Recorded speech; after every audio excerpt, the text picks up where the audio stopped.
Hello everyone!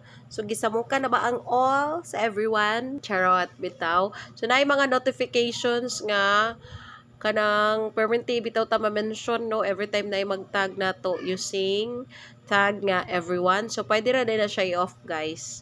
So nauna na siya. Maadto ra ka sa Facebook settings. Mato ka sa imong Facebook settings.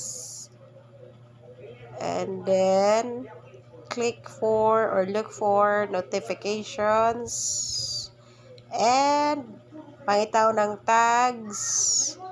O niya, batch mentions. So, imo ra na siyang i-off. Aron dili na daw ka receive og notification every time na ay everyone. So, mauna to. Bye, everyone.